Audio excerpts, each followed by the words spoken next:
আসসালামু আলাইকুম everyone, ফারিয়াস daily ডিশে আপনাদের সবাইকে ওয়েলকাম করছি। আজকে আমার শাশুড়ি আম্মু তার হাতের মজাদার গরুর মাংসের মিষ্টি কোরমা আপনাদের সাথে শেয়ার করবে। আলহামদুলিল্লাহ, আমরা এবার ঈদুল আজহার কোরবানি সম্পূর্ণ করতে পেরেছি আল্লাহর অশেষ রহমতে। আমরা আমাদের ফ্যামিলি থেকে আমরা একটা গোটা গরু দিয়েছি। তো আজকে আমার শাশুড়ির তৈরি রেসিপি আমার ছেলের বউকে শেখানোর চেষ্টা করতেছি। তো এইটা হচ্ছে আপনার গরুর মাংসের কোরমা। এখানে সমস্ত গোটা মশলা এবং বাটা মশলার রস দিতে হবে। আমি এক এক করে দিচ্ছি। প্রথমেই দিয়ে নিলাম আমরা গোটা জিরা 3 চামচের মতো দিলাম। এখানে মাংস সম্ভবত 5 কেজির মতন হবে। 5 কেজি মাংসে প্রথমে আমরা গোটা জিরা দিয়ে নিলাম। তারপর গোটা কিছু মশলা দিচ্ছি। ডালচিনি, এই যে বড় এলাচ দিলাম 5টা, ডালচিনি দিলাম 6-7টা, প্লাস গোলমরিচ আর লং দিচ্ছি, আন্দাজ করে দিচ্ছি, কারণ আজকে কোরবানি তো অনেক কাজকর্ম, যার জন্য এই যে গোটা গোলমরিচ দিয়ে দিলাম। গোলমরিচ, লং, এলাচ, ডালচিনি, গোটা জিরা দেওয়া হলো। আর দিয়ে দিলাম কয়েকটা তেজপাতা। এই তেজপাতার গাছটা আমি আমার মায়ের কবরস্থানে লাগিয়েছি। সেখান থেকে আমাকে কবরস্থানের লোক এনে দেয়, মায়ের মাথার কাছে লাগিয়েছি। এটা দিলাম তেজপাতা। এখন আমি দিয়ে দিচ্ছি এই যে আদা রসুন বাটা যে আছে, এই যে আদা রসুন বাটা, এটা আমি ছাঁকনি দিয়ে ছেঁকে রস করে নিয়েছি, প্রায় এক বাটির মতো, ছোট একটা স্টিলের বাটি দিয়ে। এখানে কোনো মশলা গোটা দেওয়া যাবে না পিসা, তাহলে এটা লেগে যাবে, কারণ এটা আস্তে আস্তে এটা করতে হবে। গোটা মশলা দিলে, পেঁয়াজ দিলে এটা লেগে যাবে, এটা আস্তে আস্তে ভাজা হবে।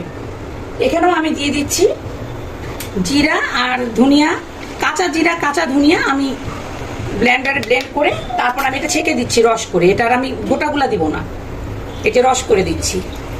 এটা একদম 1 কাপের মতন। এটা দেখেন জিরার গুঁড়াগুলি কিন্তু থেকে গেল, জিরা ধনিয়ার গুঁড়াগুলো কিন্তু থেকে গেল, এগুলা কিন্তু আমি দিব না।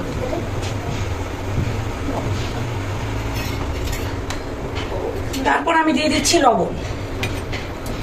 লবণ দিলাম 1 চামচ, লাগলে আমি পরে দিব, কারণ এটা টক মিষ্টি হবে, তো বেশি লবণ হয়ে গেলে আবার খেতে ভালো লাগবে না। এখানে আমি কোনো হলুদ ইউজ করব না এবং আমি কোনো মরিচের গুঁড়া ইউজ করব না। এখানে আমি গোটা মরিচ দিব, কয়েকটা শুকনা গোটা মরিচ দিব। এখানে আমি দিয়ে দিলাম তেঁতুলের কাঠটা আমি কয়েকদিন আগেই গরম পানিতে ভিজে ছেঁকে তারপর রেখে দিয়েছি। এখানে আমি তেঁতুলের কাঠ দিয়ে দিলাম 4-5 চামচ। টকটাও বেশ করা হবে, মিষ্টিটাও বেশ করা হবে, তাহলে এটা খেতে ভালো লাগবে। লবণ দিয়েছি। এখানে আমি কয়েকটা শুকনা গোটা মরিচ দিয়েছি। এটা মানে প্রতিদিন ভাজতে হবে, তেলে পড়ার পর প্রতিদিন ভাজতে হবে। ভাজতে একদম সুন্দর ছোট ছোট টুকরা হয়ে যাবে। এর জন্য আমি কয়েকটা শুকনা মরিচ দিয়েছি, বেশি দেওয়া যাবে না, বেশি ঝাল হলে খেতে ভালো লাগবে না। টক, ঝাল, মিষ্টি একদম 3টা জিনিসই একুরেট হতে হবে। এখন দিয়ে দিচ্ছি আমি চিনি। টক দিয়েছি, এখন আমি চিনি দিচ্ছি।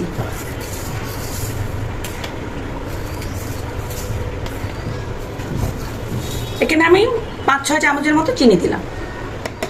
আমার শাশুড়ি 3টা মিক্সড করে দিত। আমার শাশুড়ি সয়াবিন তেল পছন্দ করতেন না, সেজন্য সে দিতেন ডালদা, ঘি আর সরিষার তেল। বাট আমার কাছে ডালদা নাই, তাই আমি দিলাম সরিষার তেল,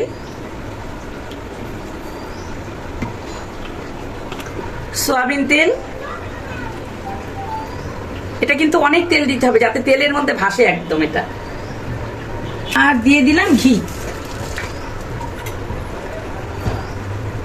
দিলাম 1 চামচ, 1.5 চামচের মতো। এখন আমার মোটামুটি সব মশলা দেওয়া শেষ। এখন এটাকে আমি হাত দিয়ে খুব সুন্দর করে মাখবো।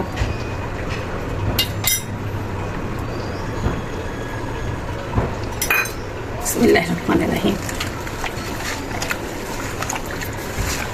এই কোরমাটা আমার ছেলের বউরও খুব পছন্দ। আমার মেনলি আমার ছেলে খায়, সরফরাজ আলম সরোজ, তো তার বউরও খুব পছন্দ। গতবার আমি হজে গিয়েছিলাম, ও অবশ্য এই সব কিছু করেই আমার ছেলেকে খাইয়েছিল এবং আমাদের জন্য রেখে দিয়েছিল। মাশাআল্লাহ, আমার মতোই হয়েছিল।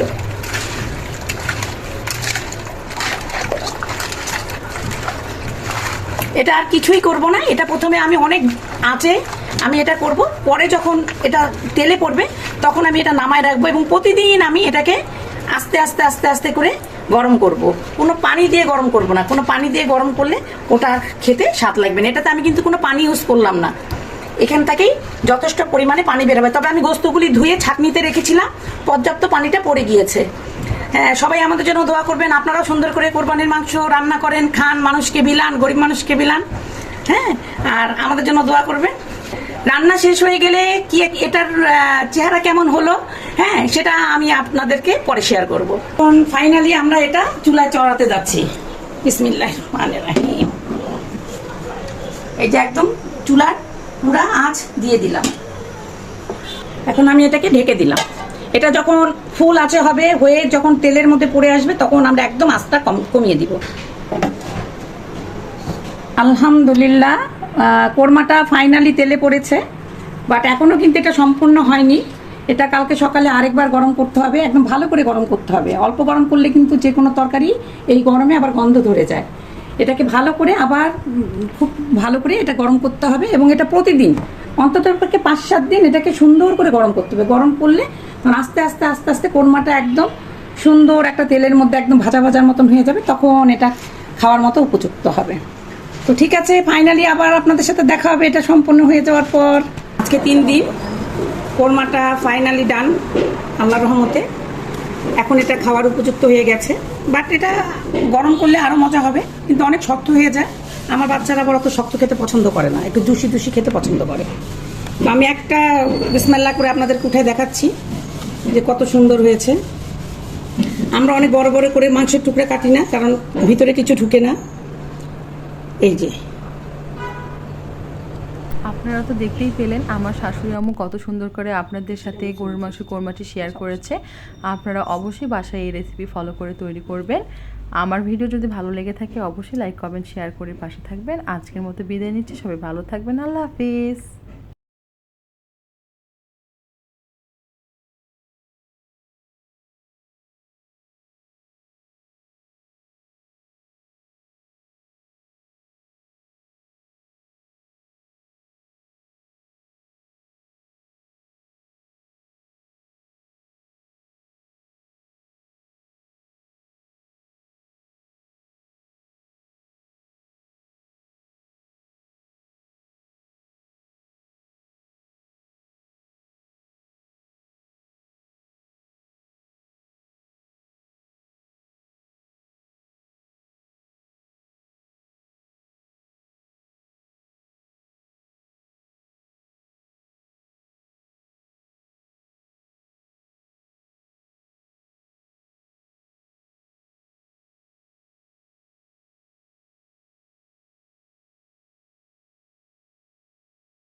এই তো তৈরি হয়ে গেল গরুর মাংসের মজাদার মিষ্টি কোরমার রেসিপি। আমার শাশুড়ি আম্মু খুব সহজ করে আপনাদের সাথে শেয়ার করার চেষ্টা করেছে। আপনারা অবশ্যই এই রেসিপি ফলো করে বাসায় তৈরি করবেন। আজকের মতো বিদায় নিচ্ছি, সবাই ভালো থাকবেন, সুস্থ থাকবেন। আল্লাহ হাফিজ।